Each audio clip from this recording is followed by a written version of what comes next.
السلام علیکم ورحمۃ اللہ وبرکاتہ۔ سب سے پہلے درود و سلام محمد و آل محمد پہ۔ اللہم صلی علی محمد و آل محمد۔ حضرت خواجہ نصیر الدین محمود چراغ دہلوی چشتی نظامی رحمۃ اللہ علیہ نے اپنے حلقہ ارادت میں بیٹھے ہوئے مریدوں سے پوچھا کہ روشنی کب آتی ہے، کیسے پتہ چلے کہ ہم روشن خیال ہو گئے ہیں؟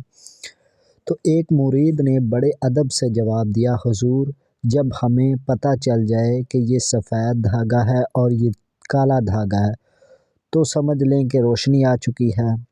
دوسرے مرید نے ادب سے جواب دیا کہ حضور جب دور کھڑے درختوں کو ہم پہچان لیں کہ یہ بیری کا درخت ہے اور یہ شیشم کا درخت ہے تو سمجھے کہ یہ روشنی ہے۔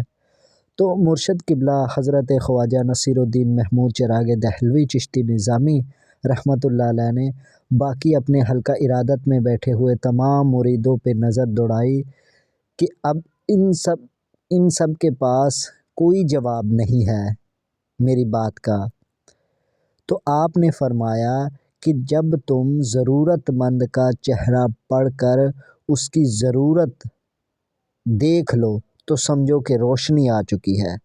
اب اولیاء اللہ کی آپ بات کریں تو دیکھیں کہ کس طرح لوگ ان کے پاس آ کر بیٹھتے تھے تو ان کو علم ہو جاتا تھا کہ یہ اس مقصد کے لیے آیا، اس ضرورت کے تحت آیا کہ یہ فلاں حاجت کے لیے ہمارے پاس ہے۔ ان کی روح کی لطافت، ان کی روحانیت، ان کی روشن ضمیری کتنی ہو گئی تھی۔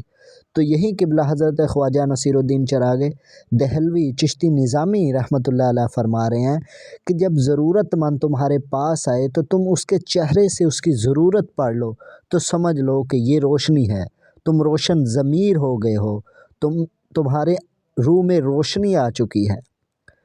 تو اللہ تعالی ہم سب کو روشن خیال، روشن ضمیر بنائے۔ یہ تھی ہماری آج کی ویڈیو، ملتے ہیں کسی اور ویڈیو میں، تب تک کے لیے اللہ نگہبان۔